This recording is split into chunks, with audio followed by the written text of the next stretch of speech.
Yo, welcome to the 3M podcast. My name is DJ. My name's Charlie. My name is Sean. Just a few friends tell scary stories, make jokes about them. Been doing it for a while now. So, hello to all you newcomers. Hello to all you day oneers or old comers, return listeners. Welcome. Guys, I have an announcement. Ooh. Okay, so I announced this on our Discord a while ago. If you don't know, jump in the Discord. But my wife, MJ, is 8 months pregnant. Yes, dude. Oh, The boys have known for a long time, but I'm making it public. It's our first kid. I'll be a dad. That's a trip. I'm bringing life into this earth. And that's a lot. It's a huge responsibility, and it's kind of mind blowing. I'm having existential crisis every day. It's a lot of emotions that I'm watching pretty up close. DJ gets all the emotions. I text him every day with all my emotions. No, I'm just kidding.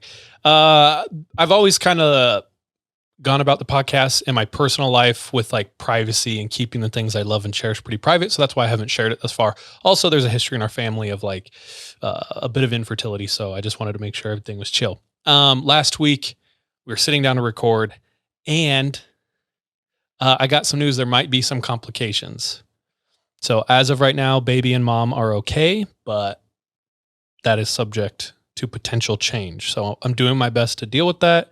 The boys are I showed up and I told them and they both were like, go home, like family first and podcast, we can miss, we'll be in okay. A close second. Yeah, super close. But that means all you, everyone who's listening right now, everyone who's watching, everyone who's listening later on the podcast, I'm trusting everyone will be okay with me stepping away last week and then moving forward what that means for the podcast. I just want to say, first of all, I love 3 a.m. Like we don't talk about this often, but like 3 a.m. as a project or what it means to our life, we could probably talk for about a long time, but it's genuinely something I go to bed thinking about and wake up thinking about. Like I love it. I love the community we've built. I love the listeners. I love getting stories. And at some points, I'm not going to lie, this project has like, what it takes to put in has severely outweighed what we get from it. Especially like if you want to quantify and show other people, it would be really hard to justify how much time we've spent on this. But nonetheless, it brings me a lot of joy. Everyone who's listening, everyone who's watching, and you too, like doing this, sharing this with you guys has brought me a lot of joy. So thank you. We love you all. Also, so we got the news about potential complications with the pregnancy. And then I got news that like someone in my immediate family has pretty serious health concerns that came out of nowhere. So all of it hit me at once. And I was like, not feeling like joking about ghosts right now. Last week. Yeah. So we had to skip last week, but moving forward, we are doing our best to figure out a plan. The boys and I have bought almost everything I'll need to record remotely. We're going to try to schedule guests to come in, and episodes might be a little shorter here and there. Yeah. Because I will be dealing with newborn, being a dad, and trying to support that and all that.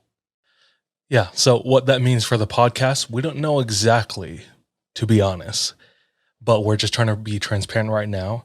That could and has at times affected our regularly scheduled programming. So about 6 months ago, there were weeks where we were missing, and this was why, and we couldn't say anything about it. Yeah. Thank you. 8 months pregnant, 8 months we've been keeping this secret, y'all. And sometimes, pregnancy is hard, and I'm just the husband. And it's like, MJ is, insane. I am very humbled because she takes pregnancy she takes the responsibility of it very seriously. Like making sure she is physically, mentally, spiritually the best to give our kid the best chance, to the point where like I've been humbled by her effort. And so even just being a bystander and watching that and doing your best to support at times has been a lot. And then it's like, you have to schedule a story and get a bonus ready. And I'm like, dude, I'm dying right now. Yeah. So anyway. Yeah. And moving forward, should we talk about the potential, like the ideas that we have? Sure. Or like I'm down. changing the flow. Yeah. Did you tell? No. Charles and I just talked about it right before stream. It's just an idea, but we thought about maybe switching to just one story a week.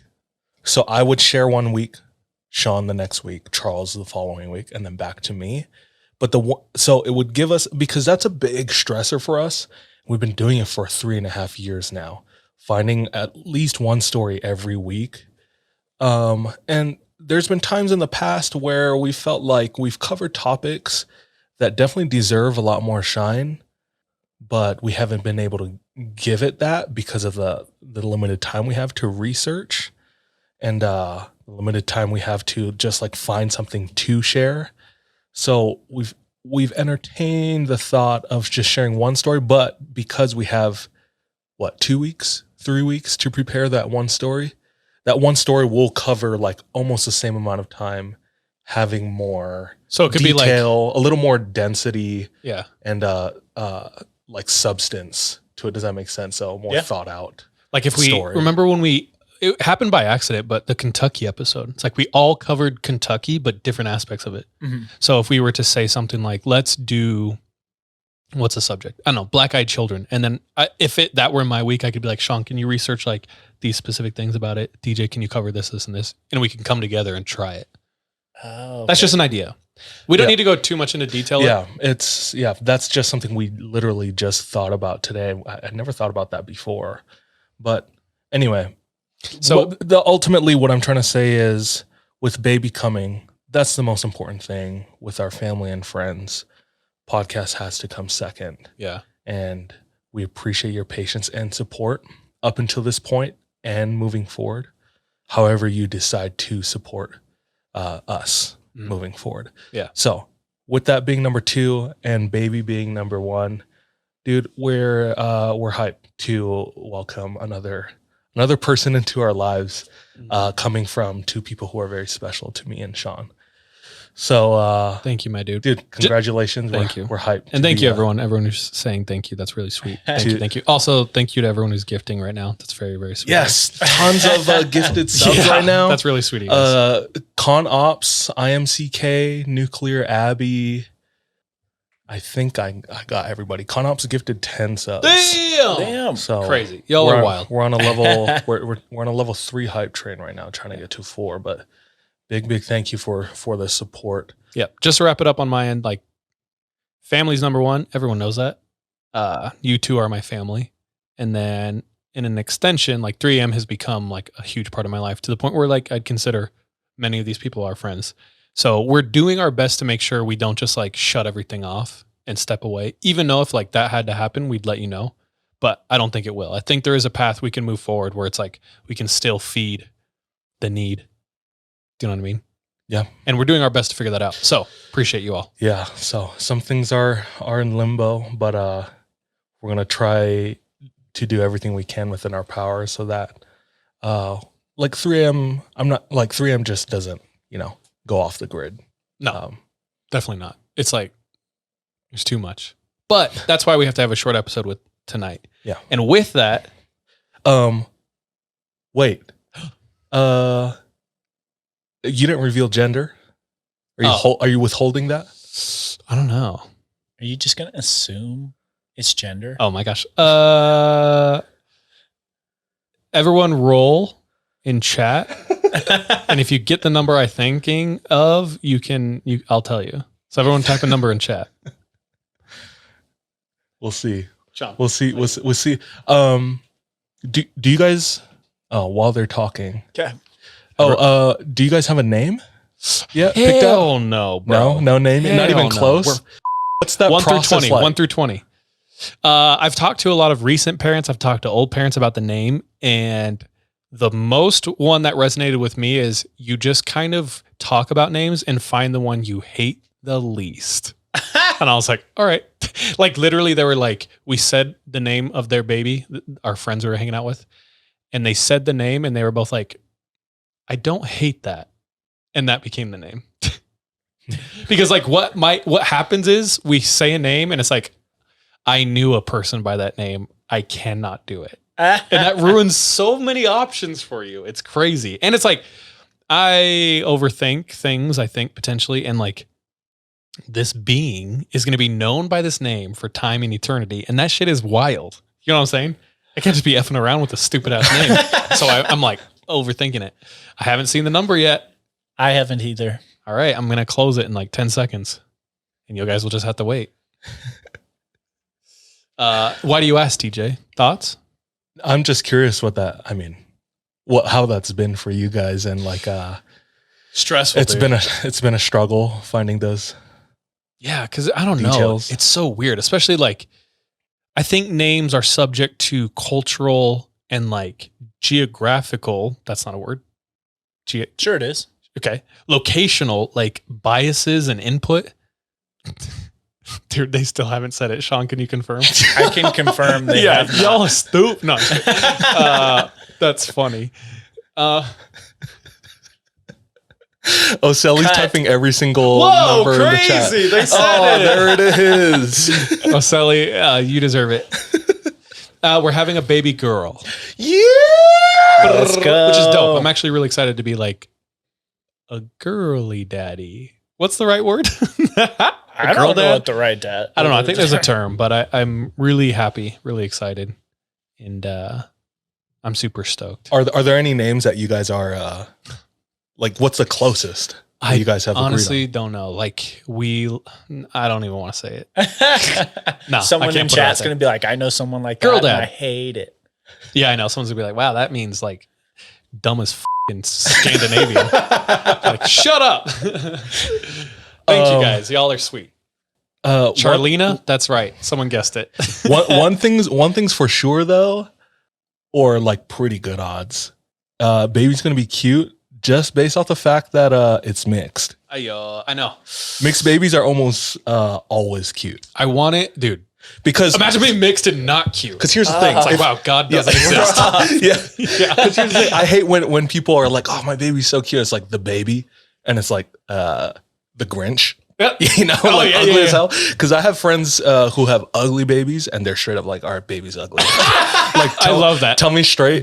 You don't have to lie to me and say my baby's cute. Yeah. You can just tell me that they're That's ugly. so funny, bro. Yo, if you're mixed and you're ugly, don't add us. I have this thing where I think newborns are ugly as hell. I think they're weird looking. Most of them are, dude. Bro, I kind of agree with funky, that. dude. They're wrinkly. They're purple. They're aliens. Yeah, bro. It's like, what the hell? Skin's falling apart and shit. Just like, if I had to build our baby on like a character generator, I would do full my Japanese heritage in certain aspects, but then like full, like what aspects? Like smart, math Just skills. just the textbook, like actual textbook. Yeah. Examples. Yeah, actual textbook. Shit, that was funny.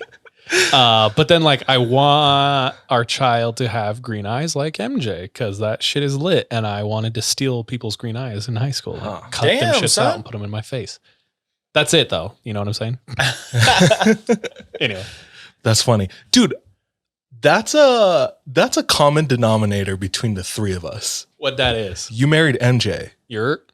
You've told me before that as far as like dating preferences go, Bro, are we just putting it all out there? Yeah. Yeah. I'm not throwing you under the bus. I think it's okay to have that dating preference, but like not dating someone of your own race. Because Sean, do you want to talk about it? Because Sean's not necessarily, but Sean's like type is like. Could you say he has a fever? Yeah, Sean's got a fever, dude. Are you okay? We're good. Let's just That say hasn't worked out Sean very and I well are- for me, but And then me, I'm the same way. Like Sean and I are really good friends for a reason. Sean's got the yellow fever. And Sean and I are roommates for a reason. it works out well for me. So Yeah, that's why Jordan's gone. Wait, but you've told me that before, right? Here's the thing. Why? Because I'm into eugenics. Just kidding. whoa, No, I was what are eugenics? it's like the unlawful master. It's like trying to manufacture race by like who breeds with who. Oh, interesting. It's like the N word. No, wait. How do I say this? The people who were popping off in Germany in the 40s who were not great people. They were really into eugenics. So I was making a terrible joke, but I was like, I'm into white girls because I legitimately am, and I didn't want to. Okay, this is This is a lot. Say it. Just say it, dude. Those are the vowels of your race. I broke down my entire language system. It's A-E-I-O-U is what you're looking for. We are in dangerous territory. I don't love the idea of when people marry their twins. Okay. Okay, I'll explain.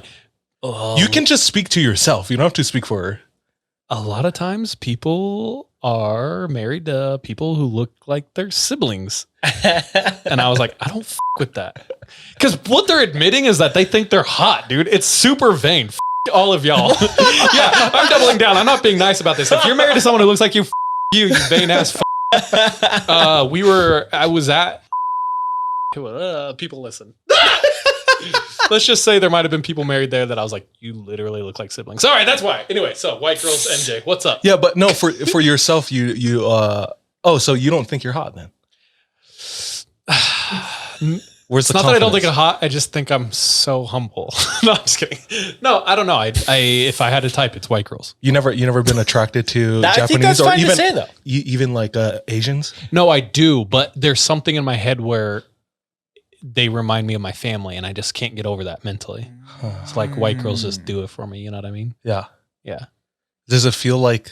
But I've definitely seen Asians, half Asians. I'm like, they are stunning, like gorgeous. Yeah. And I'd say some are hot. It's not even like you're not a. I just wanted to diversify. It's not like you're not portfolio. Yeah. I want my kid. I want to give my kid the best chance. Is what I was trying to say. Ooh, I like that. Yeah, and it's not like it's not like a not hot or not beautiful or not smart thing. It's just like me attraction. Like it's just not there. And that's honestly all that matters when I was looking for a mate was just attraction, not connection or like stability. That makes sense. Yeah. Would you say that it feels like almost like peeing in your own pool? 100%. Really? No. Do you want me to lean in? I can't tell what you want. Yeah. Yes, and I think that's gross. Huh.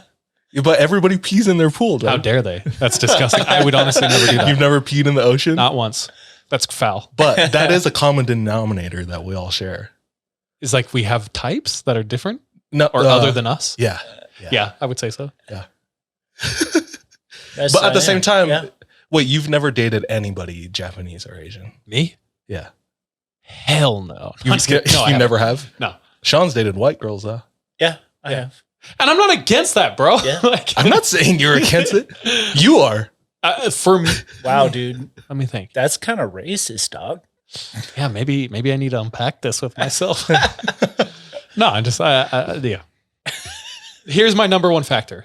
I have to be comfortable around them and be able to be me. That's my number one thing. Because I have a really hard time when I'm with someone and I have to like put on something else or be something else. So that's my number one. Me every time I don't see color, guys. I don't see race. Yeah, whatever. All right. Just don't want to urinate on your race. Yeah. What's your point, fool? I don't have a point. Oh, okay.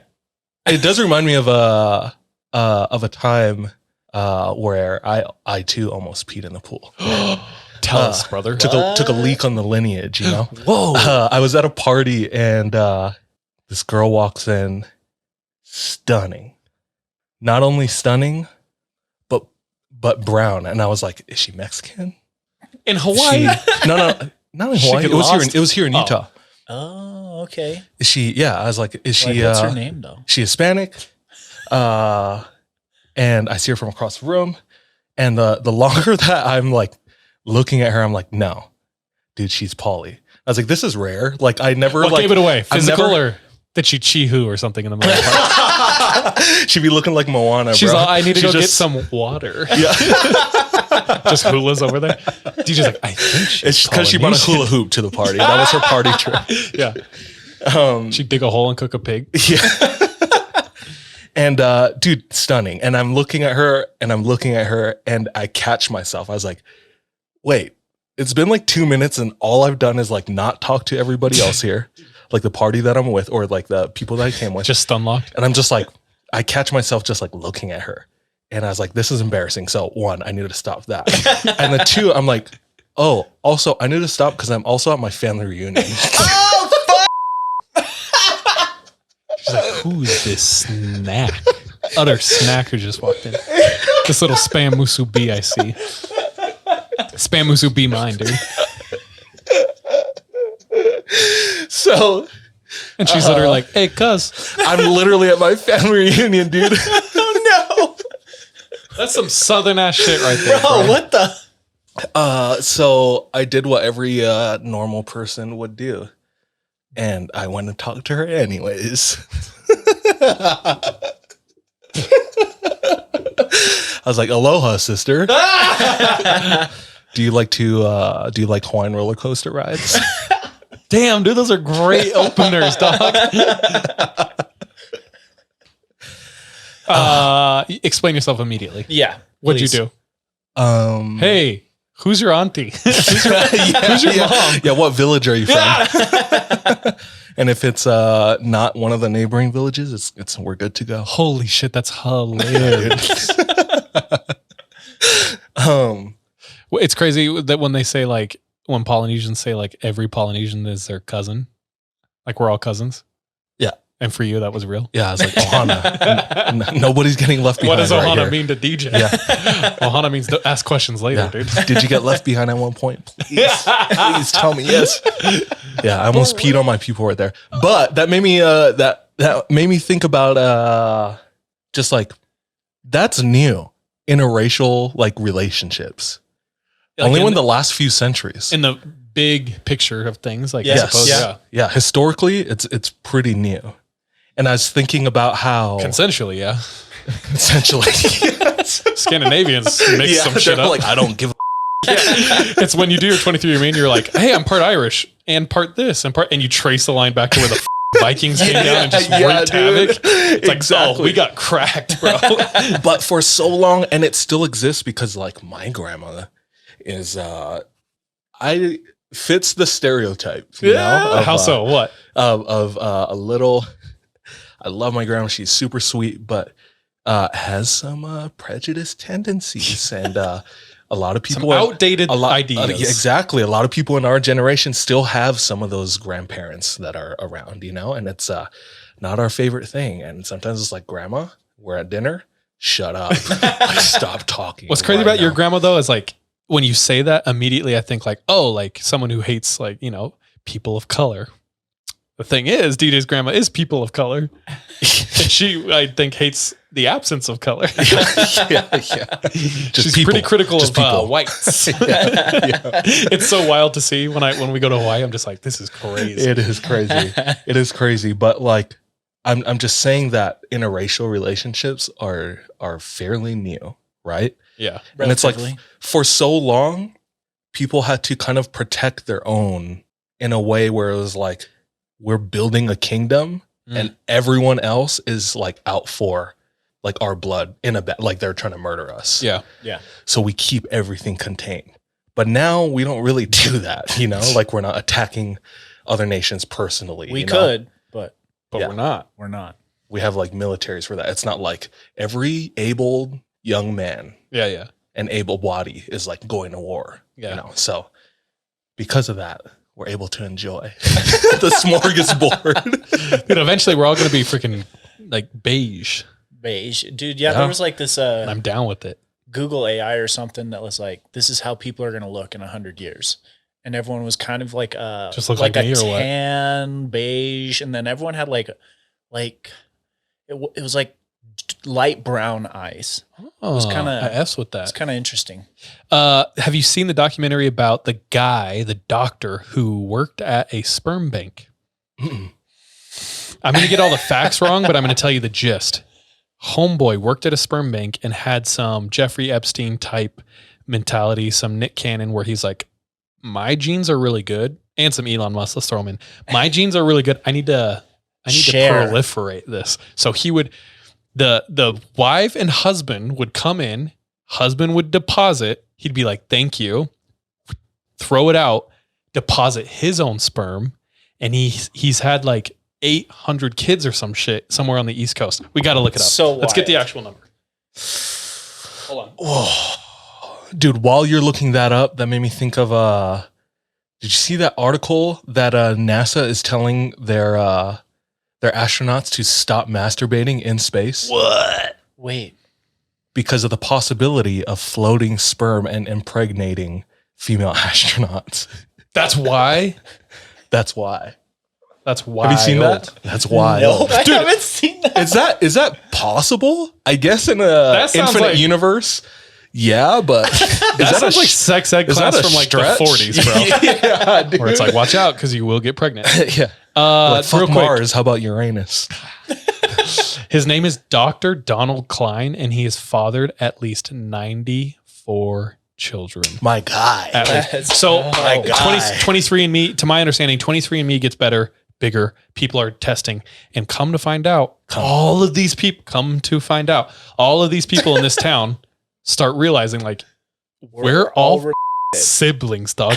And it gets to the point now they all have to tell each other, hey, my mom is this, your mom is this. We need to find out if we're legitimately cousins. So dating in high Half school, siblings, dating dude. in high school in this town is because they're all related. And so it's kind of like your family home evening. Nope, your family reunion. Where it's like they all might be cousins. Well, damn. Yeah. It's like a real thing. They have to be like, dude, you're really hot, but also like, what's your mom's last name? And let's go take a test. Where your grandma stay, huh? Yeah. It's funny. And I also thought about why we switched. Not only because like we're not building like an empire anymore and like loyal to, Romans loyal to Rome and all of that. But it's interesting to think about how I was just talking to I don't know if I should dox him. A good homie about this. Who he's a person of color. He's married to a white girl. They have a beautiful family.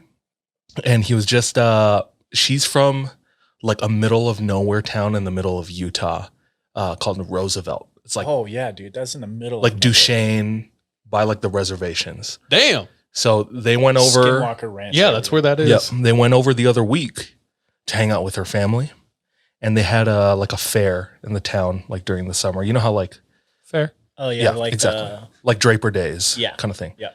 And he's walking around. He's like, dude, I was the only person of color there, and I was holding her hand, and we're walking around having a good time, beautiful summer day, and I was like feeling really good about myself, and I was I like, conquered your ass? or yeah. what? Well, no, Reverse it's like colonization? y'all conquered me, but now we're drinking from the same water fountain. That's what he's told me. Reverse colonization, bro. Yeah, dude. And it's like, okay. are we into other races because of like a domination kind of thing? Whether it's like I'm dominating you or even like being dominated. Interesting. I bet psychologically probably does play a part, whether it's your subconscious or conscious. You know what I mean? Mm-hmm. Probably plays a little part.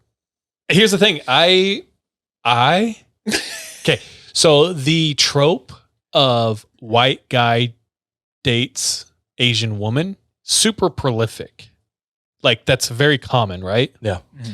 And it's common to the point where like I wanted to make a shirt that just said white dad, Asian mom, because every single Asian friend I have has a white dad, Asian mom. Like 94%, I would say. But I've seen a trend of Asian dudes dating white women. And deep down inside of my Asian little heart, it brings me some weird sadistic joy where I'm like, yeah, get them back, boy. You know what I'm saying? Dude, that's like a huge theme in So it is conquering in on a weird little level. Damn, it's a bro, didn't huge theme in realize. I'm gross. Kendrick's new album. There's an entire song about that where he talks about like one of the first white girls he ever hooked up with was on tour, his Good Kid Mad City tour. Uh-huh. And it was in Denmark, in Copenhagen. He talks about when he was smashing her, he had a thought, and his thought was, I wonder if my ancestors are watching this and thinking it's like retaliation. Man, that's probably just like a weird ego thing and what's it called? Generational trauma. Because back then, like sex and marriage were transactional in business. It's not like a How weird is that? And some It's not cultures a- still kind of do that. A Yeah, it's- dowry system. Yeah, it's not Whoa. it's not like an emotional relationship connection. It's like It was we're business, doing this baby. to like Yeah. build kingdoms and like communities. Yeah. You know, like maintain society. those kingdoms. Exactly. Yeah. So it's not like a Very, cute little Game of Thrones shit. we were like high school Yeah. sweethearts kind of thing, you know? Definitely none of that. Especially in your high school. Oh, definitely none of that. Unless they all were poly. You know? Well, we did And live me. in Kentucky, so You freaking freak, dude. I love that you're willing to share that, but frick, dude. You kind of glazed, like, did y'all sneak away and make out? You never finished that story. yeah, actually, that's true. We need a closure here. I just fed her a Kahlua pork with my fingers. Wrapped up in a banana leaf and shit. Just spam musubi. Yeah, I got you this. Pig. Yeah. Are you going somewhere with this? Because I had a side thought. No, tell me. I also think like historically bloodlines were really important and keeping the bloodline pure was way more of a priority. Some say that shit is still alive today, but it's just done in secret. I mean, that probably is true. So if you think of like the royal bloodlines, because some people deified their royals. So like, Wait, say that again. which part? Some people deified their royals. Keeping bloodlines pure was way more of a priority back in the day. Like in Japan, like the emperors are like literal gods. Yeah. And that's what I was saying. And it got, in some cultures, they deified their rulers. So like in Egypt, they literally thought the pharaohs were gods. In England, I don't think they deified, but they definitely like the royal bloodline was not the same as like serfs. Do you know what I'm saying? Yeah. So that was way more of a practice. And what I was saying is the conspiracy theory is that like that's still done today, but just in secret. So they still preserve Probably, ancient bloodlines, but they go by different names. They hide them different places. Like the biggest one is Jesus Christ's bloodline. It is the, what's that shit called? The Ark of the Covenant or something? Line of Judah. Yeah, dude. It was the Ark of the Covenant, I think. Like that's his blood. Anyway, so Yeah. people say that that's alive and Yeah, it was from the people Da are Vinci trying to Code. get that shit out of here. I was thinking though of King Tut. Oh, yeah, because he was all f***ed up because of just inbreeding and shit. So they wanted to. Oh, King Tut. Got you. DJ just was dancing for those listening. Like they wanted to keep the Pharaoh bloodline Pure. to the point where cousins and cousins, brothers and sisters is Everyone was laying just it down. Staying together. And King Tut's ass came out and he was all, he was all misshapen and whatnot because of their gene pool was so shallow. So, Yeah. so there's that. So that's the other, like, it's like you're a god, but you look kind of like. The God's you. Are you trying to get to another point? No. Okay. No. That did remind the one dude at the sperm bank or whatever Yeah. I'm talking about. Do you know that story about Hercules? It's one of his many where he murdered an entire army and went onto the city and murdered all the men. That sounds vaguely familiar, actually. Then the rest of the city, which were women and children, came to him and said, "No one is here anymore. Like we have to You till owe the us child land." support. And he's like, "Oh, like I don't want to destroy the city. I just want to destroy the men." So he impregnated all of the women in the city and repopulated the city. Nice. So You said that's Hercules? that's Hercules. Bro, Dude. maybe they'll put that one in the live action remake. Maybe this dude is a modern day deity, you know?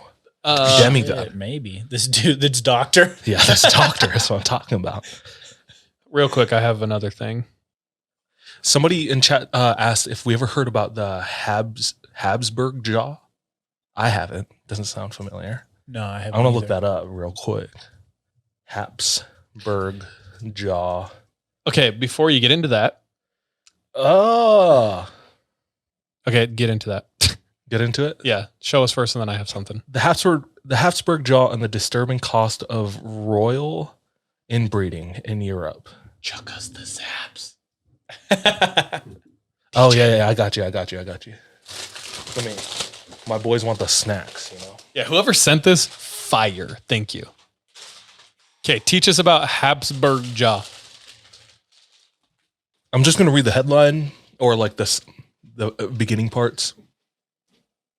But while marriages between biological relatives were common in the ruling houses of Europe, well up into the last century, the Spanish Habsburgs engaged in the practice with particularly dangerous abandon. In fact, 9 out of the total 9 out of the 11 total marriages that occurred among them during the 184 years they ruled Spain from 1516 to 1700 were incestuous. In fact, modern researchers widely state that generations of inbreeding among the Spanish Habsburgs resulted in the infamous Habsburg jaw deformity and ultimately caused their downfall. Damn. Imagine your physical deformity being the downfall of your entire kingdom. Can you show us a picture of it? Yeah. Due to incest, the family's genetic line progressively deteriorated until Charles II, the final male heir, was physically incapable of producing children, thus bringing an end to Habsburg rule. This is a dude. Bro, I've seen people like this. Well, like there's so many paintings like this, right? Like we've seen. I see no. Oh. Okay, maybe not that. But just lack of Habsburg jaw. All of that. Damn. Interesting. Dude, that one on the bottom right, third from the right, I straight up thought was Jabba the Hutt. Interesting. Okay, let's play a game. Y'all ever heard of Genghis Khan? Mm-hmm. Genghis Khan? It's apparently how it's supposed to be pronounced. Yeah, I was going to say yes. Genghis. That fool ran through everyone. He killed so many people that there is a scientist can point to a place in like the CO2 emissions of the world, and there is a huge decrease in CO2 because he killed so many humans. He also be out there impregnating. That sounds like pretty. That sounds like the Green New Deal, you know, like very the Red New Deal, dog. Cutting emissions, conscious about our carbon footprint. He's like, yo, we need to save the planet by killing half of it. Say Thanos, which some people be just like that. He was a short Thanos. Yeah, short, mad on a horse riding Thanos. Yeah, archery Thanos. But he was also impregnating. So how many Asians do you think, what percentage of Asians are related to Genghis Khan? 81%. Okay. 81%. That's so big. Go lower for the game. Like way lower. 30%. Way low, 18%. Okay, wait, go way lower so that when I tell you the real one, it sounds cooler. Oh, 8%. 3%. 3%? There's a lot of Asians in the world. That's a lot, dude. Asians make up of what? Like 3 billion? Like half of the world's population? So 8%. 8%? Your first guess is that's crazy. 8% of Asian men are related to him. That's 0.5 of the entire world population. Damn. That's crazy. One dude. That's wild, dude. One dude. That's a legacy. Hashtag goals. That's a dynasty. That's a third legacy. Yeah. Bro, but that shit is crazy. That's wild. Yeah. All these other people, Jeffrey Epstein, Nick Cannon, this doctor, dude, rookie numbers, yeah. dude. You gotta pump those way. Yeah. Pump, like big pump. Gotta be like Genghis, like bro. Pump. Get that jangly. So there's our talk on incest. Thank you for tuning in. Yo, I'm trying to go to your family alike. Reunions from now on. Yeah, we're trying to build a kingdom out here, cuz. Any means necessary. No matter what it takes. I say we jump into stories. Gang. Genghis Khan. Gang. All right. Let's get into stories. We roll a 20-sided die to determine in what order we tell our stories. Highest number goes first. Now we have consequences for rolling a 1, 20, and 666. Let's go. And the numbers. Oh, bitch. Charles with the 20. Oh, that means I have to do smelling salts. I rolled a 19. This is gonna Charles up. I rolled a 2. I was so close, bro. That would have been fun, I was dude. close. Double bubbler, you know? All right, Brittany. Oh, shit. Editor of the podcast sent us smelling salts. They have been activated. I am now going to attempt to take a large whiff of smelling salts and deliver the story, which I think is a stupid thing to do. It's not a big deal. It's not a big deal. It's not. Does that suffice? It's a like walk. That kind of smell? It's a walk in the park. If that, dude. Okay. You can try. Hold on, this one. You can try, and then like a quarter of the way through, you're gonna wait. You got to throw the water in. It's already been It's already activated. been So once you activated. activate, it's So now it's good to I go. see. Okay. But I'll just close tightly, uncap, sniff, perform. Keep lid tightly sealed when not in use. Bottle only requires activation once with a single teaspoon of water. Ladies and gentlemen, my story tonight comes to us from an anonymous listener.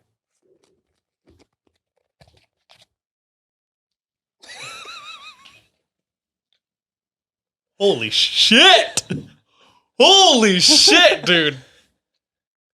My entire face is on fire. This anonymous listener grew up on a Navajo reservation. Father was a pastor, so I believe of the Christian persuasion. Was the son of a preacher man. Yeah. This person was the son of a preacher man. This happened when they were pretty young. The house, hold on. This is wild. That shit is wild. No big deal, right? Yeah. Wow. I thought it was going to be not that intense at all. So the house and the church are on the same property. This is where this kid grew up. And from a very young age, this person said this. Before I get started, I don't know if anyone else has heard this saying, but our grandma always told us when we were growing up, scary movies have spirits in them. What? And when you watch them, you are inviting them in. Same goes for stories, y'all. That was my philosophy for a long time, dude. Yeah. When I first met DJ, he's like, I ain't really down with this. Yeah, they always watch scary movies and I just leave. I was done hanging out for the night. Here's the thing. Not only have we heard that, but I think that's like we as a group believe that. Like I always say in church, you sing hymns, you say prayers to invite the Spirit of God. When you tell scary stories, when you watch scary things, potentially you were doing the adverse. Opposition in all things we were taught. Yeah. So you need to be careful and mindful of that, what you are doing. So that's where our story starts. Navajo reservation, late one night. Also, they said Dad would be at the church sometimes till well past midnight because he would be sermonizing. They'd be having these things, and then he'd be there for a while. And Mom would help him sometimes, so they'd be gone. So they'd just be home alone. So there's many a night on where the res. We're going to call this anonymous person Jay for John Doe. Jay would be home alone with his two older sisters. And that's where we find ourselves. So dark night, Mom and Dad out of the house. Sisters, two sisters, and Jay. What are we going to do, guys? Let's watch a scary movie. Ooh. They go straight to it, baby. They get the popcorn ready. Do you remember those nights growing up when it's like the weekend or the summer where it's like you get to sleep in the living room? Did you guys ever do that? Yeah. I loved it. Mega bed. Yes, that's exactly what they did. They pulled the mattress out. They pulled all the sisters. Couch cushions, and all the blankets, comforters. So just so you know the room, it's like a square, and at the left side of the room, at the left side of the square, there's a hallway down to like the rest of the house. If you walk into the room, you're immediately like met with a couch on the right, a couch that wraps around to the back, and then right in the middle, they put a mattress, and they're all watching the TV. So whoever's sitting way to the left of the couch can just perfectly see down the hall. And that's what they do. That's a great defense, to be honest. It's like I can see everything. Fort Knox. Oh, yeah. So they get their popcorn ready. They get a treat ready. And they start looking through their collection of scary movies till they find the right one. He's pretty young. He said scary movies scared him a lot, but he just like loved doing this with his sisters. It was a time to bond. As they are watching, they all start hearing noises. And I'm sure what happens is what happens to all of us. They're watching a scary movie. They're in a creepy vibe. So immediately they potentially are like, it's just in my head. Yeah. It's just the wind. But what they're hearing is tapping and light footsteps down the hall. The youngest, Jay, he's hearing this and he said he is getting scared way before. He looks over his sisters and they're fine. They're watching the movie. But he's starting to notice and look down the hall. And he's sitting on the left, so he can almost see all the way down the hall. Just peeking. And the longer he stares, the more sure he gets that he's hearing bumps, creaks, and footsteps down this hall. Bro, I didn't know I needed a flashlight inside. The vibe is getting spookier. He looks over to sisters. He can tell they're getting concerned, and kind of unanimously and a little slyly, they all are like, "Hey, like, let's all sleep together out here tonight." And everyone says, "I mean, I guess, fine, sure." Trying to be cool, right? Yeah. But that's what they decide to do. Jay is the youngest of the group, and he falls asleep quickly. He gets the honor of sleeping on the left couch, where at the foot of the couch, he can see all the way down. Oh. And the two oldest sisters are on the mattress right in front of the TV. So Jay starts nodding off when he wakes up, and he can hear one of his sisters walking down the hall. So he opens his eyes, only to see both of his sisters asleep on the mattress. And immediately, he is paralyzed with fear because the steps are at the end of the hall, but they are coming towards him. So without looking up, he listens as step by step the footsteps approach until he hears another noise. He hears a song I used to sing to my grandma, which isn't by itself terrifying, except it sounds as if it is him singing it. Like mimic activity. Jumps up, screams, jumps on sisters. They wake up angry. What the hell are you doing? I down the hall, like I heard something. There's something down. Like shut up. You're just scared because we watched the movie. Like, go back to sleep. But Jay's adamant to the point where oldest sister says, "Fine. Middle sister, you go sleep over there. Jay, you can sleep over here with me." Dutifully, middle sister says okay and goes to the couch. Jay snuggles in the mattress. They all start falling asleep when they hear middle sister go, "Mom." They look over at her and she's staring down the hall. Nope. And in a split second, she flies across the room, jumping onto the mattress. I just heard Mom. I looked. No one is there. Now they're all scared. They're scared to the point where middle sister's crying and hyperventilating, Jay's crying, and oldest sister is trying to console them. Guys, I'm sure it's just a trick. I'm sure it's just a joke. Or like, it's our imagination. We're watching a scary movie. Nothing's going on. So now they are all sleeping on the mattress. Oldest sister to the left, so where she can kind of see the opening of the hall, but not down it. Okay. Middle sister, then Jay, safely tucked in the corner away from the hall. They all lay down. Oldest sister watching the hall. Youngest sister, or middle sister trying to go to sleep. Jay trying to go to sleep. Oldest sister lays back, but they can all hear faint footsteps in the hall. Eventually they fall asleep. When oldest sister sits straight up in bed. She's staring at the hall. They look at her. She lies down. They all lie down. Close their eyes. When next second, that wasn't nearly as loud as I thought. Bang! A book comes flying out of the hall and lands on oldest sister.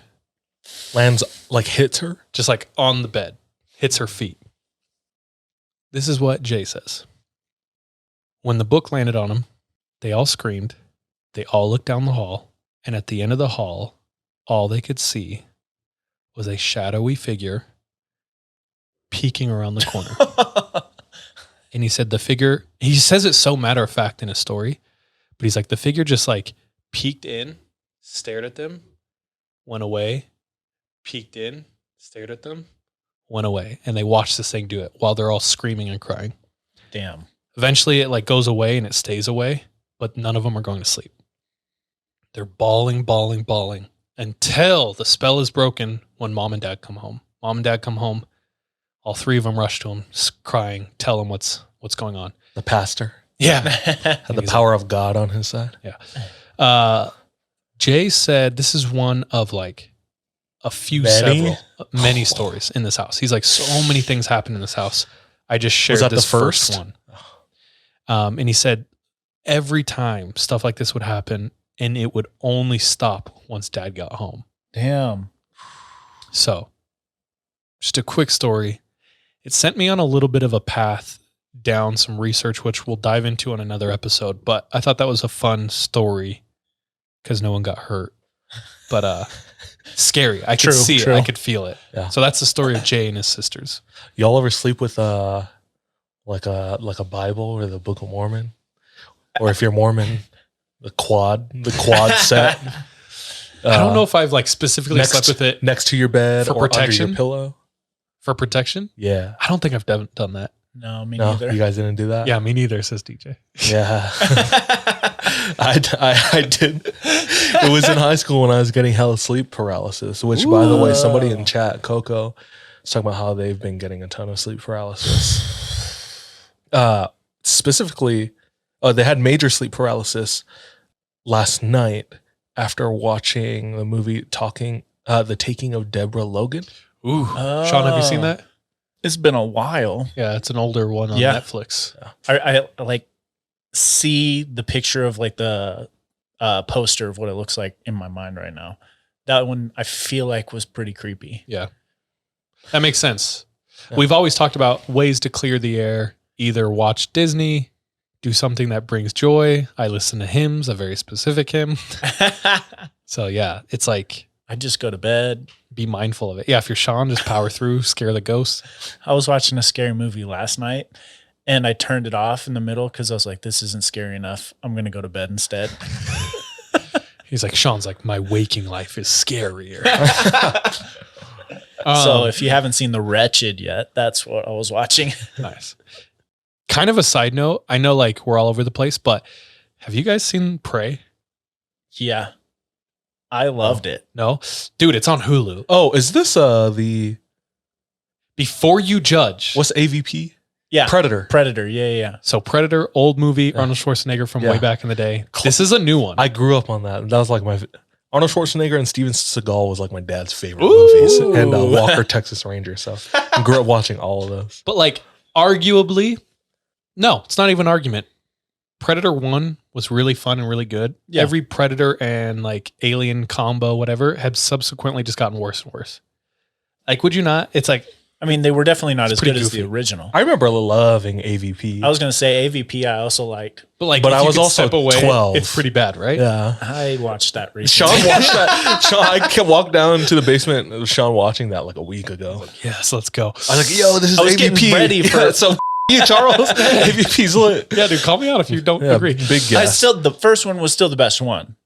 But this one, it's the newest Predator. It came out. It's called Prey, Mhm. and it's based in 1700s. And the entire cast is Choctaw. Nope, sorry, is Comanche. The And- warring tribe, right? Dude, the wildest tribe. And at one point, I didn't realize it. Like, it didn't cross my mind. But then at one point, I was like, yo, I think everyone in this movie is Native American. Yeah. And I was like, that's dope. And the movie's super good. It's actually way good. It's fun. Like, yes, It's a movie or a show? movie. It's just a movie. on Yeah. Hulu. I gotta Watch check it out. Okay. Obviously, you know, it's an alien movie, so there is some, Some predictability. and maybe probably. like some, like it's not gonna change the world or No, whatever. No. But it was really fun. It was really well done, and I like really appreciate it. And they did something unique that no movie has ever done. There's a spoiler. Oh, one thing they do is they have a dub version in Comanche. So you can watch the So- entire thing Ooh. in Comanche, So- which is dope. Yeah, We love that. one they released like to normal was English, but they have a dub Comanche version. They have like bits of Comanche throughout where like they'll say something and then switch to English. Yeah. And there was one point where I was like, I wouldn't mind if this thing was dubbed because it feels so cool to hear it. Yeah. And then they released a fully dubbed like Comanche version. It was really fun. It was like a beautiful movie too, because like it was shot in like the mountains of Colorado and like the plains outside of the mountains. It was dope. Yeah, atmospherically, they did a really good job.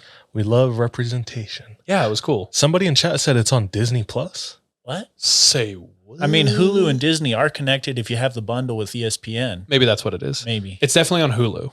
But anyway, Damn, you watch TV or something? No. Did you finish your bit? the last thing is yes, representation, but it didn't feel forced Yeah. and it didn't feel cheesy. Yeah.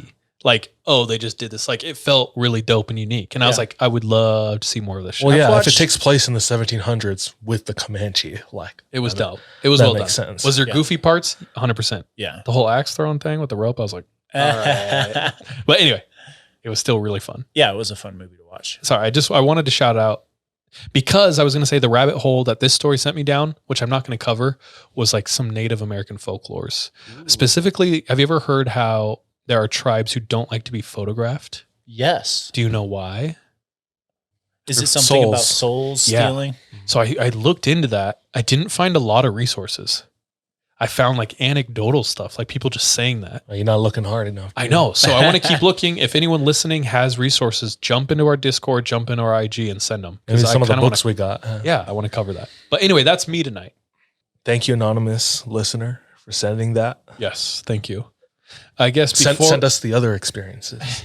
Oh yeah, I'd love to hear more. Who is next? As me. Shawnee okay, boy. Before you jump into it, we talked about ways to clear the air. Let's just shout out chat a little bit. Some people said we got more gifted subs from ConOps. Whoa! With a total of like ConOps. 20 tonight from ConOps alone. Thank you so much. ConOps with the 20. That's insane. I think that's like our most gifted. That's wild. Thank you so much. That was like during the opening. I first shout them out. Oh, okay. Thank you, ConOps. That's really sweet of you. Other people, other ways. We watch Disney movies. Some people light sage. Some people do Palo Santo. But you got to make sure you do the good sage, because apparently like the stuff you just buy off of the internet or whatever is not always good. Yeah, look for reputable sage dealers. They said some other ways. I saw them. I don't know. But yeah, if you guys have ways you clear the air, send them in. I'd love to hear. It just said dog videos. Oh yeah, dog videos on YouTube. Dog videos. That's so funny. There's like things you can just put on. And like meme chomps. Yeah, meme compilations. Cool. A child's prayer. Don't laugh challenge. Cool. All right, guys. I'm up. And I got a fun story for us that actually revolves around a much larger picture. So we have already told a story about a pep rally phantom. Have you ever heard of a phantom pep rally? Oh, turn those tables, boy. Shit. No, I have not. I have one for myself every morning. Have you heard of a ghost on a ship? A ghost on a ship, dude? A ghost ship. What? Snakes on a plane? A snake plane. Oh, shit, there's too many. Okay. Snakes on this train. We just watched Bullet Train. Oh, that was a good one too. So. Just thought you should know. This phantom pep rally, a track and field coach brought his team back to school after a meet one night. They were waiting for their parents to kind of come and pick them up. And as they were waiting, they realized that there was sound coming from inside the school.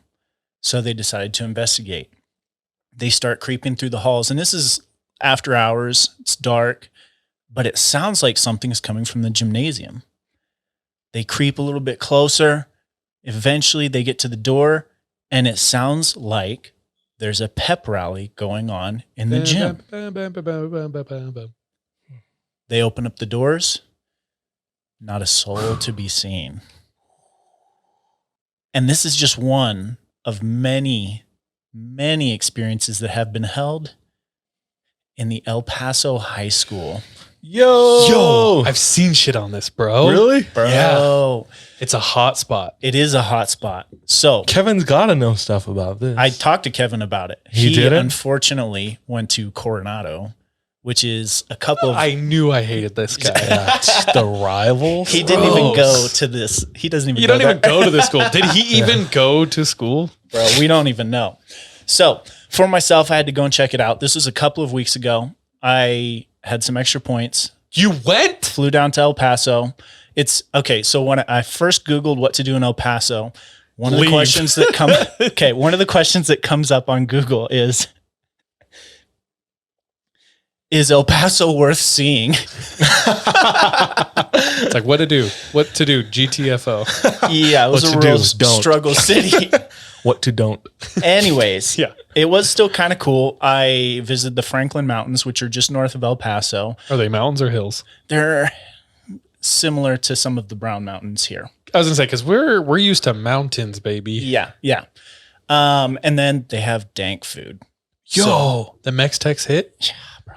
Yeah. Tex-Mex. I like how you put Mex first. Yeah, baby. I accident. And then I had to just go and kind of get the vibe of the high school. It's actually it's nicknamed by people around it Lady on the Hill, due to its geographical location on the hill overlooking El Paso. So I have a couple of pictures here for you. You pull up the first one, And and oh shit, that's me. it is El Paso. And when you think of it, it's mainly what you would think. It's the stucco buildings, the tile roof. Is it Santa Fe style homes? Santa Fe style homes, very Phoenix feel. Spanish architecture kind of. Kevin described like no one has grass. It's like cactuses and dirt. Yeah, you have the houses are rockscape. pink, Yeah. like puke pink.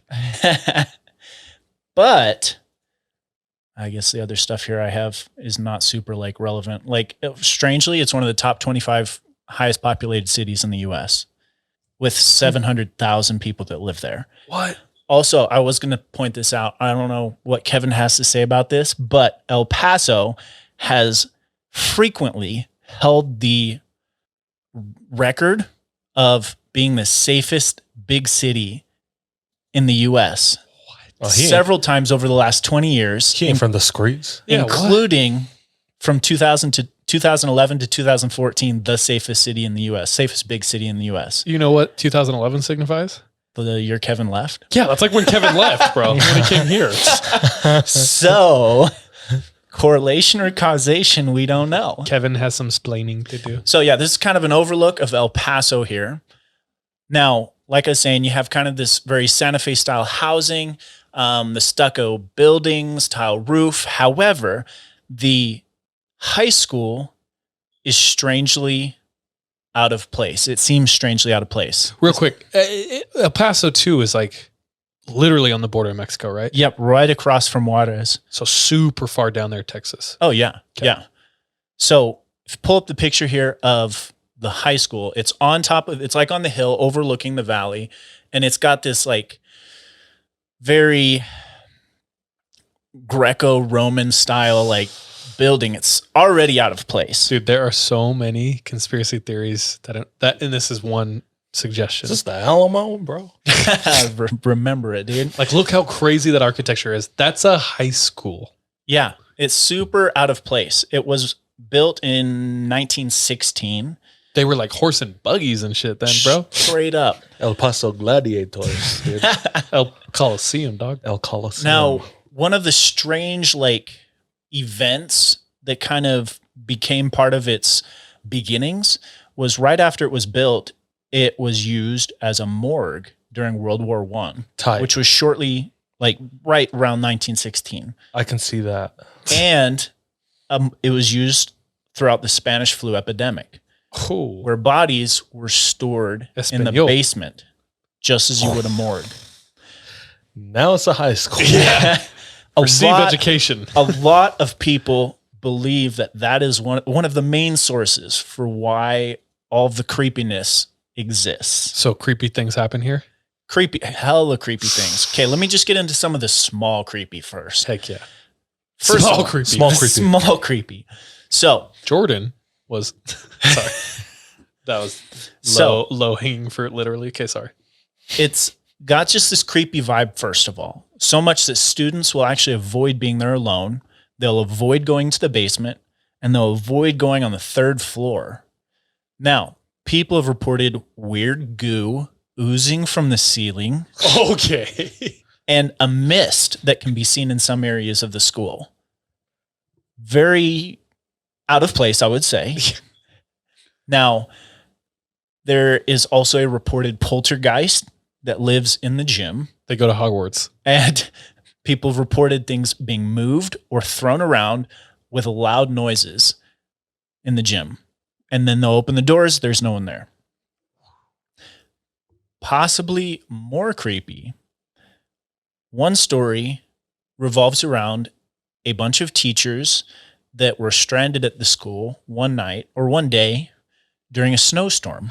And In apparently El Paso? there was a snowstorm in El Paso. Okay, let's also take those with a grain of salt because, like, remember when they had like half an inch of snow in Texas last year or And they something? shut down. Everyone shut down. Yeah. Here in Utah, we have like half an inch. 14. Yeah, 14 feet of snow. We're like, all right, I'll be at my shift early today. So whatever amount of snow was actually there, the teachers were allegedly stranded. Dope. So they decided to explore. So they explored mainly all of the first floors and up, and then they decided, hey, let's go check out the basement. Of course. Where all of the morgue stuff happened, where all the creepy stuff originated. So as they're exploring around the basement, they come across this crumbling brick wall. What the One of the teachers pulls away some of the bricks. Diagonally. Exactly. They shine their flashlight in, and it is a classroom frozen in time. They pull down the wall and they go inside. This is real. This is real. Trip. This is crazy. They pull down the wall, they go in, and desks and chairs are neatly organized with books and personal items still just there in the room. They continued to explore, and just next door to this classroom was another walled up room. The exact same classroom situation, bunch of like desks and chairs, books. Someone said there was like candy wrappers or something in there. Dude, this is like the catacombs, dude. Bro, yeah. Straight up. El Catacombs. But really, the kind of begs the question, the creepy question, that what happened in those rooms that caused them to just abandon them They're like, and these rooms. wall the shit out of them, yeah. and then GTFO. They don't know. There was no record of those classrooms being built. There was also no record of them being walled off. So they couldn't figure out where that came from. Now, probably the most notable of all of the hauntings at El Paso High is the Ghost Girls. This I have seen. So, if you want to pull up a picture here, Deej, this is the 1985 graduating class of El Paso High School. Everything seems chill. Everything seems chill. Oh my God, what's that? Till you get a closer look in kind of the middle right section of that photo. Samara from The Ring is graduating. Nobody, or everyone claimed that there was no one there. Oh my. You're talking about this one right here? Yeah, that bro. one right there. Dude, zoom in on that specter. Oh! And out of everybody there, her face is obviously the most smudged. Bro, And Photoshop, how it's prevalent doable. was that in 1985? Not doable. That would be really hard to do in 1985. So, the legend around Ghost Girl Real is quick, that everyone in this photo looks like they could be related to Kevin. I'm being serious. dude, you kind of right. Like Though. every person. That's weird. Is that Kevin? Yeah, that looks like Kevin. Bro, what if we found he's an immortal, dude? Oh shit! I'd be pissed. What if Kevin was the Genghis Khan of El Paso? These are all his offspring. Then he had to get out just so he didn't get hunted down or something. He must inseminate more. So he came to Utah. Okay, what's the story of Ghost Girl?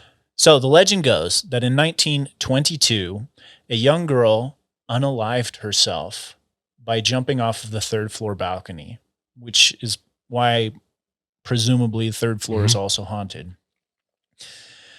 To this day, the balcony has actually been walled off, but ever since then, people have claimed to see this same girl standing on the balcony, and some even claim to have seen her repeat the act of jumping off of this balcony. You're just trying to get to like third period. Oh, straight up. Some casual trauma. She can't get through the wall. Yeah. Now, various people have also claimed to see her around school as well, including a teacher that was working late one night when out of nowhere she said that she saw a little girl in a blue dress appear right in front of her and then disappear just as quickly. But to go along with this legend, not only are people claiming to see her on the balcony, one of the creepiest things about this school is she can be seen staring out the windows at people when they take pictures outside of the school. There's one picture that I got for you, but there are actually a bunch of these pictures. Like if you Google, Oh, so if zoom you in, get my a zoom brother. in right there in the window, Woo! there's actually a bunch of pictures very similar to this. If you do a Google search, Ghost Girl El Paso High School, you'll find a bunch of these pictures where she's just staring out the window when someone's taking a picture outside the school. So if you want to pull that up, that gives us a little bit like more eeriness to the whole legend of Ghost Girl. But people have claimed to see her at various places. She seems to stare out at people from the school. But all of this is just this hotbed surrounding El Paso High School. Wild. And unfortunately, Kevin was not able to experience any of this for me. This would have been the perfect, like, him go on location too. Yeah. Talk about His freaking entire high school years. messing this all up. So that's basically it for me tonight. I love it. But it was a really fun, like, I kinda genuinely urban loved legend. that, dude. That Yeah, was dude. rad. I had a fun time researching. And Did you go to the high school? Like, you got to see it? I didn't get to go in. I just kind of went around and explored right there outside the fence. But What's the vibe? the vibe, I mean, for Were- me, it was normal. Okay. That's But- fine. I love your honesty. If someone had one of these, they'd probably be like, Ting, ting, ting, ting. "Ting, Crossing. ting." Yeah. Who knows? You Okay. didn't take no pictures of the windows though? No, I didn't take any picture of the windows. To be fair, like a single dude prowling around the outside of a school. I didn't stick around very Take pictures long. through the windows. like call the Looking FBI. I'm looking for a little girl. Do you mind if you stand right there and I'll take a picture of you outside the school just in case? So like, sweet, get in these handcuffs. oh shit. Yeah. Yeah, I was trying to avoid that. I was spending Don't be more overt. of my Just be time eating incognito food. with it. Just sunglasses and like a trench coat. Trench coat. Way worse. Yeah. Just like taking pictures from the hip. Take all your clothes off. The flash. Wear a trench coat. Yeah, that seems like maybe a red flag. But Well, I'm It glad you was made it still back fun. safe, dude. yeah, no, and I didn't go for very long. It was just like 2 days. Flew Best down thing you and flew ate. back. 'Cause that's what really matters. I took Whatever some it ever notes. goes, girl. What you The eat. restaurant that I went to was called. Wendy's. Yeah, dude, it was Taco Bell. No, F you. You got me. No, it was called Gorditas Papi Joe. Ooh, shout out Gorditas Papi Joe. Bro, it was fire. It was fire. And I'm trying to think of what my favorite thing was though. Dude, I'm a slut for tacos, bro. Them Screet tacos. I'm so hungry. Dude, at least we had the chips, dog. I know. Somebody saved us tonight. Cool. That was fun from El Paso. Yep, that's it for me tonight. Rad. And on to you. Thanks, Sean. Thank you, John. Let me close us off. Tonight.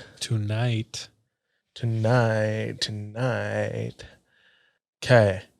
The year is 1980. The 1900s or the 19th century? That is 20th century. 20th dog. century, my friend. Oh. That's what I said, guys. Last century. Yeah. 1980. The year is 1980. And we're in a little quaint town on the English countryside where dozens of locals are witnessing the exact same thing. Now, what happens this night is confirmed not just by locals, but military personnel. One woman, we'll start with the first woman's account, and this comes from BitChute, the Mouthy Buddha, who I used previously for the Cult of Moloch, as well as the New York Post, their series called The Basement Office on YouTube, as well as a few other online articles. But this one local woman reports seeing planes flying into the nearby airbase. And she's watching it. It's nighttime. And the plane is getting closer and closer and closer. And as it gets closer, she realizes two things. One, there's no noise coming from this plane. And two, the landing, like the airstrip, is not lit up. So automatically, this is strange. As she's thinking about this, she catches back up with herself and she's looking at this plane and it's no longer moving. It's just suspended midair right above the airstrip. As it's suspended out of seemingly nowhere, it starts moving up, down, left, right.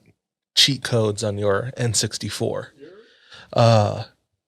Moving up, down, left, right, and suddenly splits into 3 separate lights and then zooms at an incredible speed over the airstrip and into a wooded area known as Rendlesham Forest. And these lights descend into that forest. Wait a minute. This isn't an alien story, is it? I'll get there Is in a there second. science to back this Another up? Son of a bitch. Another local man who witnessed the exact same thing took it upon himself to go out and see You know what? Nice. what this was. I'm going to get those lights.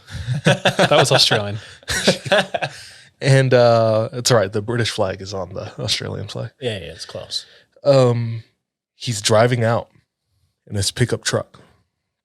Sean, are you doing this? Hell yeah, bro. If I see, dude, straight up, I saw something in the sky like last week, and I pulled out my like app for like the stars, and nothing would pop up where it was. I was like, what the hell is that? Y'all do be living by a base. I was like trying to figure out what it was, and then the next day I found out it was allegedly, someone said it was either a weather balloon. Someone said it was a satellite you could actually view from. Bullshit. And I was like, bro, I don't know. That was, but you see lights go down somewhere. Are you going to go out and look? Yeah. So that's what Homeboy's doing? Yeah. So he's driving out there and he arrives to the forest edge. It's a gated area. And he's stopped by military personnel. Halt. It's U.S. Halt. military. Stop. And turns him around. And that was the end of his story. Now we get into the accounts of the military personnel. So, this was confirmed by 80 witnesses, both local and U.S. military personnel, specifically the Air Force. So they have a base right next to Rendlesham Forest. They see this activity and they decide to go and check it out.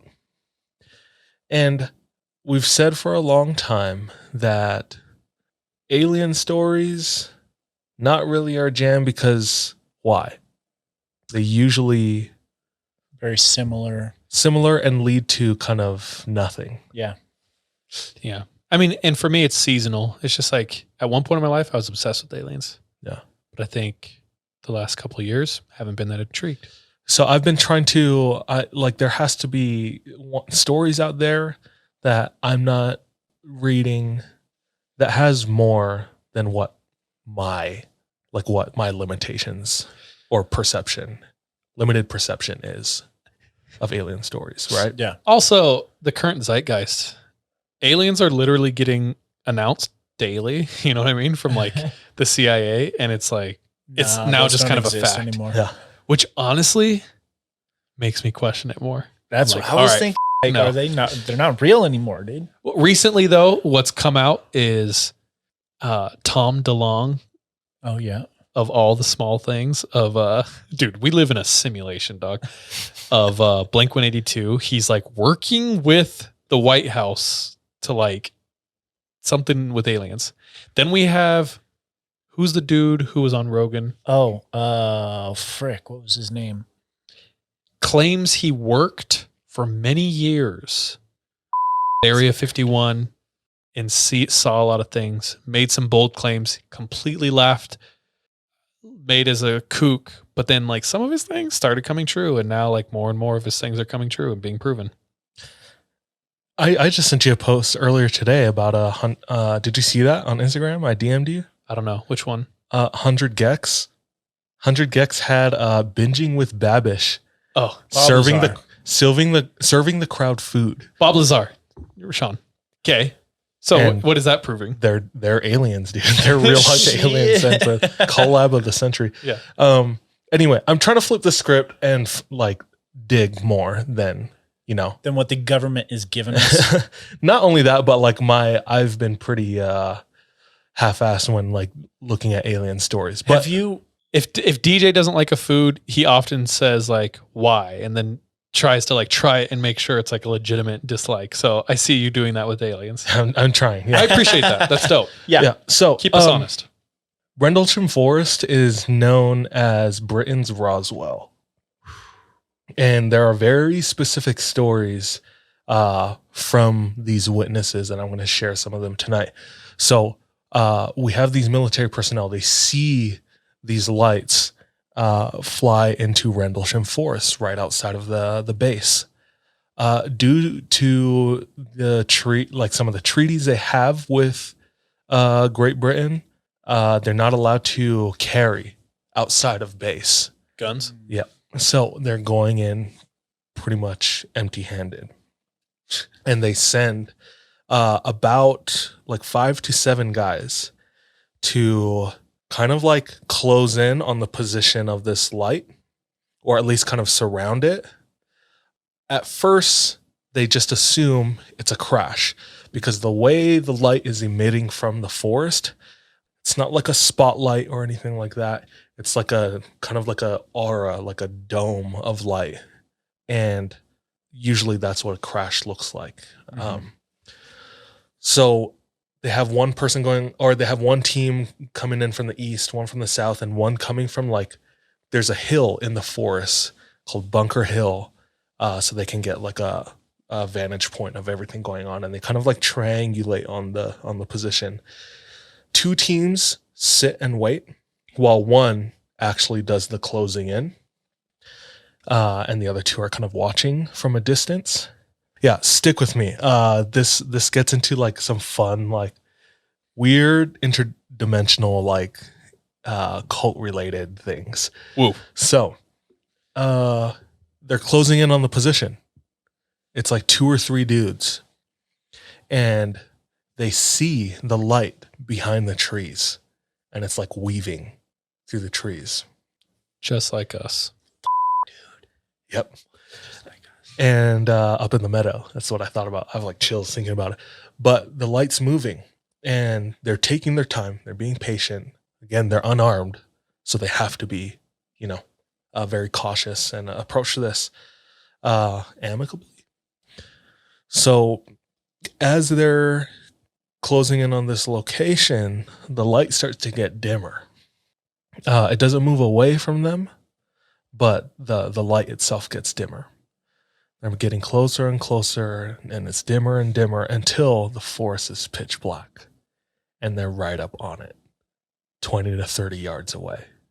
So now they're walking in the dark, trying to be unseen by this thing, and they happen upon about a 10-foot long diamond triangular pyramid shape aircraft.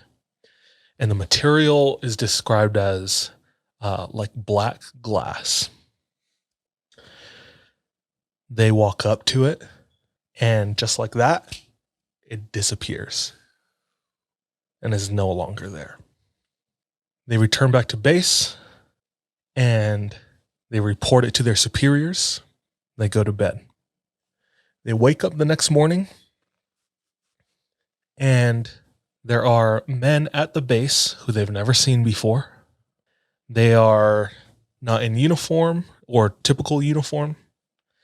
They don't have any of like the patches to signify like what rank they are. They don't say who they are, but they're talking with basically like whoever's like in like the head of the military base. But all these other people, subordinates, don't know who they are. They meet with the men who went out to the site and get their accounts individually. One person who went up to the craft walks into this meeting with this person. He says, this person's not like special investigations. Like these guys aren't like operations of special investigations. We've seen them before. We know what they look like. These guys aren't it. They ask for my story. They tell me to wait here. They leave the room. They come back. They slide me a paper. And on the paper was 2 sentences of an extremely watered down, simplified version of my story. And they said to me, you're signing this NDA, and this is a story that you're telling everybody. This is what happened last night. No more, no less. He signs it because it sounded like a threat, and he had nothing else to go to. And they also said, like, this is crazy stuff. We understand, but you have no reason to share this. If you do, it's the end of your career. Everyone will think you're crazy. Was that gaslighting or is that like threatening? I think of like, because like in a Do you want to realistic be a nerd? it You want friends? No then one's you'll gonna be tell your this friend. story. Yeah. You won't tell them the truth. But I think of like protection, you know? Like that's a very valid reason. Like to protect that individual. I'm doing this because I care about you. Protecting I don't know, everybody, because I don't know. Sounds toxic, bro. Could be. I'm just trying to give benefit of the doubt, but I'm not like with that. Yeah. Anyway, he signs it and he doesn't speak about it until he retires from the military. Good move. And he tells his exact experience. And what he shares, due to his NDA, extremely unique and different experience from everything else that was previously known. Whoa. This man's name is Jim Pennington. And Jim Pennington was interviewed by many people. He's had books written about him.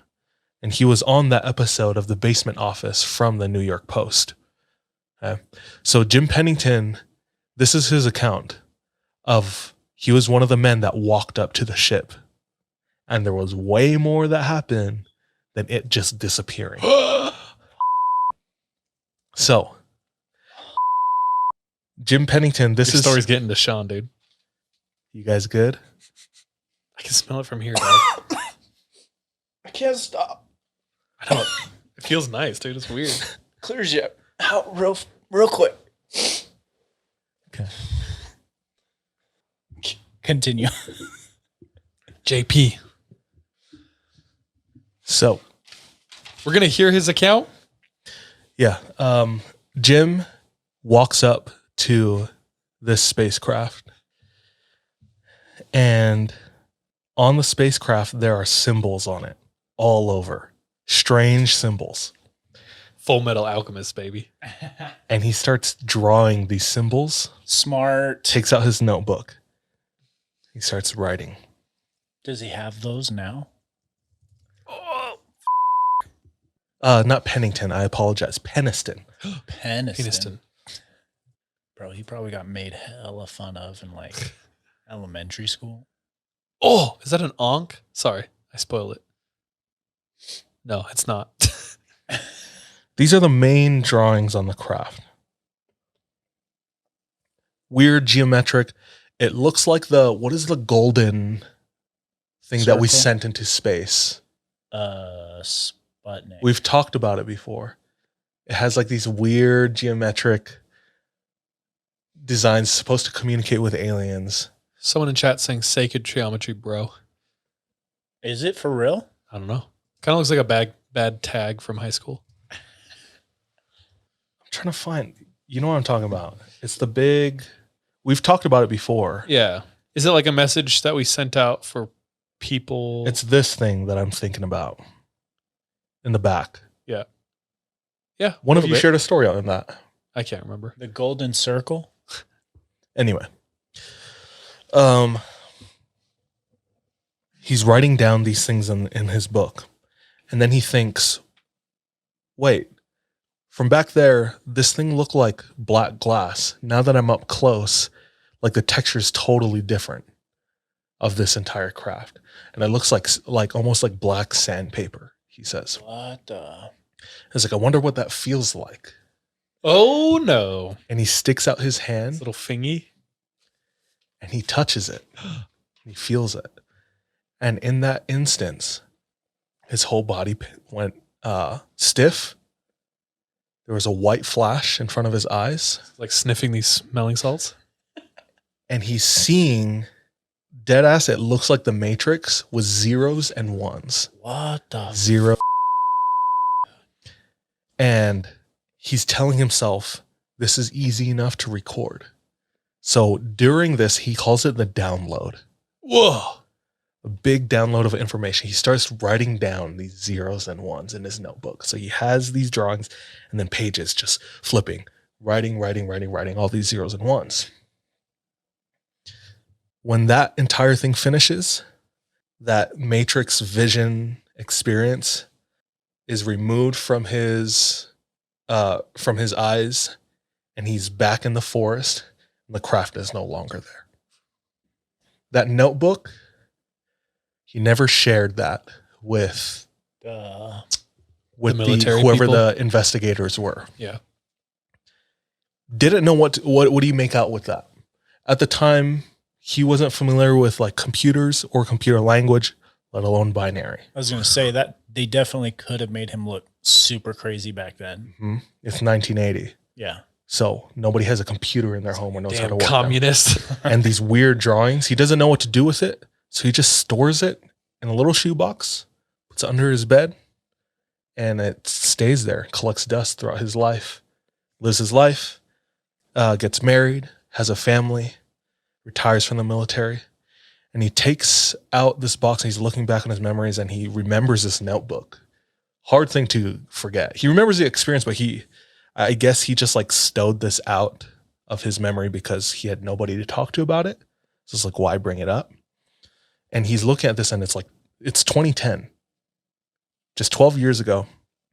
And he's thinking, wait, this looks like binary.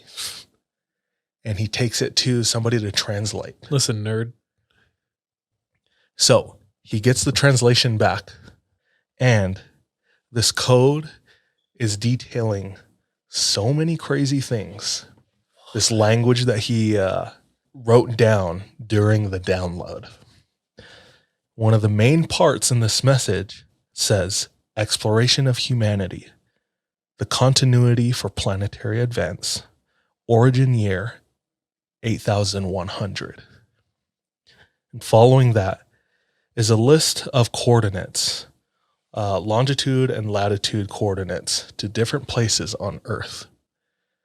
So he gets the coordinates and he's looking these things up on Google Maps, and they're pinpointing very specific sites on planet Earth, ranging from the pyramids to the, what is it in Greece? The Colosseum. Parthenon. The Parthenon in Greece. The Parthenon. The Nazca lines in Peru.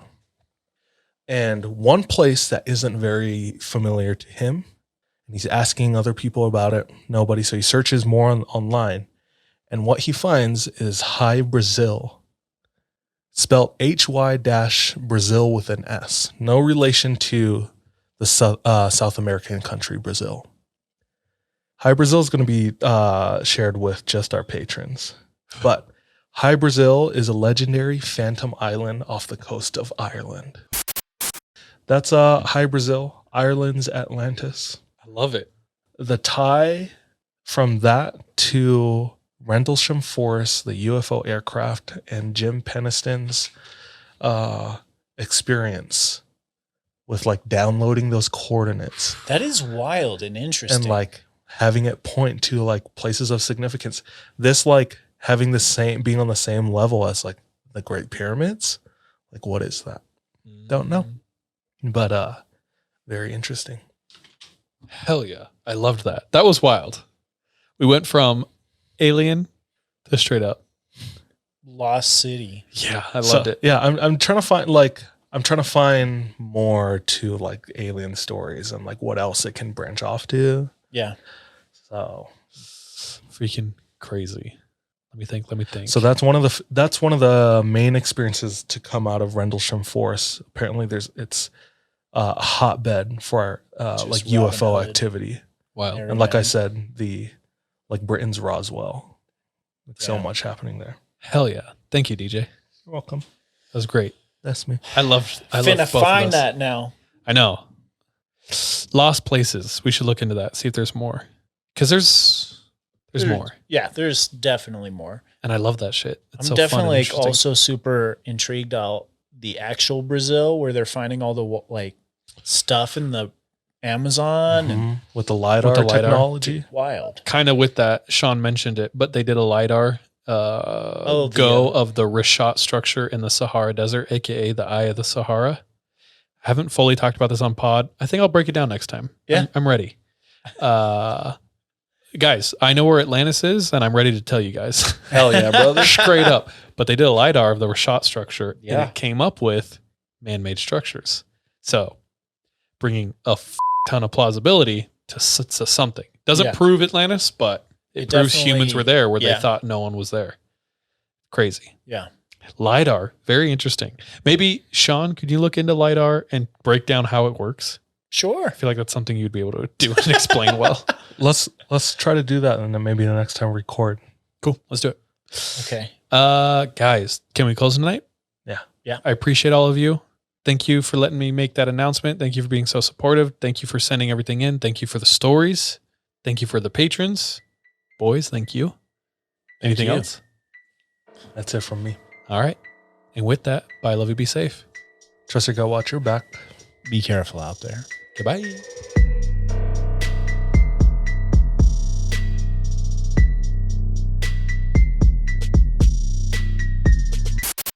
Hey, thank you so much for tuning into this episode of 3 a.m. If you want to support us, visit our Patreon where patrons have access to exclusive content. If you're not able to support us monetarily, don't worry. This episode is on us. You can still rate and review us on whatever platform you listen to us on. It really does go a long way.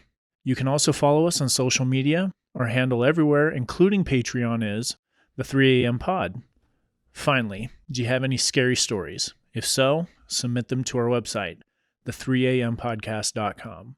We love any audio or visual aids that can help bring your stories to life. So file uploads are welcome with your written submissions. We're anxious and excited to hear from you.